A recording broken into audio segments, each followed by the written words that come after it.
એલસીબીને મોટી સફળતા મળી। સંખેડા પોલીસ સ્ટેશન વિસ્તારમાં ભારતીય બનાવટનો વિદેશી દારૂ ભરેલી આઈસર ટ્રક ઝડપાઈ। 2 ઇસમો ઝડપી ₹14.51 લાખનો માલ કબજે। છોટાઉદેપુર જિલ્લાના સંખેડા પોલીસ સ્ટેશન વિસ્તારમાં એલસીબીની ટીમે મોટી સફળતા મેળવી છે। ખાનગી વાહનમાં પેટ્રોલિંગ દરમિયાન પોલીસે બાતમીના આધારે વાદળી કલરની આઈસર ટ્રક GJ34 થી 1055 ને ગોલા ગામડા નજીક રાધે હોટલ પાસે રોકી તપાસ કરતા ટ્રકમાંથી ભારતીય બનાવટનો વિદેશી દારૂ 2382 બિયર ટીન મળી આવ્યા હતા। આ બિયર ટીનની કિંમત અંદાજે ₹4,81,164 થાય છે, જ્યારે દારૂ ભરેલી ટ્રકની કિંમત 10 લાખ અને 2 મોબાઈલ ફોનની કિંમત ₹10,000 મળી કુલ ₹14,91,164 નો જથ્થો પોલીસ દ્વારા કબજે કરવામાં આવ્યો છે। પોલીસે સ્થળ પરથી 2 ઇસમોને ઝડપી પાડ્યા। સેવનભાઈ રામાભાઈ ભીલ, ઉંમર 30, રહેવાસી કડીપાણી, નિશાળ ફળિયા, તાલુકો કવાંટ, જિલ્લો છોટાઉદેપુર। આકાશ ઉર્ફે આંકસ ઈજાભાઈ રાઠવા, 18, રહેવાસી રાયસિંગપુરા, લબડ ફળિયા, તાલુકો કવાંટ, જિલ્લો છોટાઉદેપુર। તપાસમાં જાણવા મળ્યું કે આ દારૂનો પુરવઠો દિલીપભાઈ કનકસીભાઈ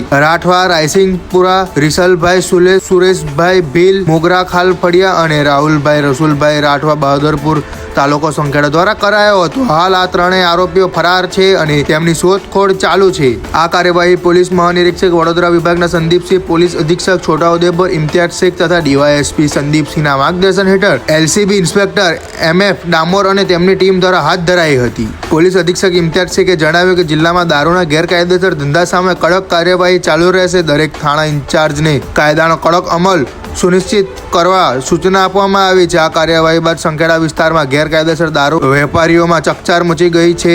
રિપોર્ટર શકીલ બલોચ દ્વારા છોટાઉદેપુર। આવી વધુ માહિતી માટે જોડાયેલા રહો સરદારનો અવાજ સાથે।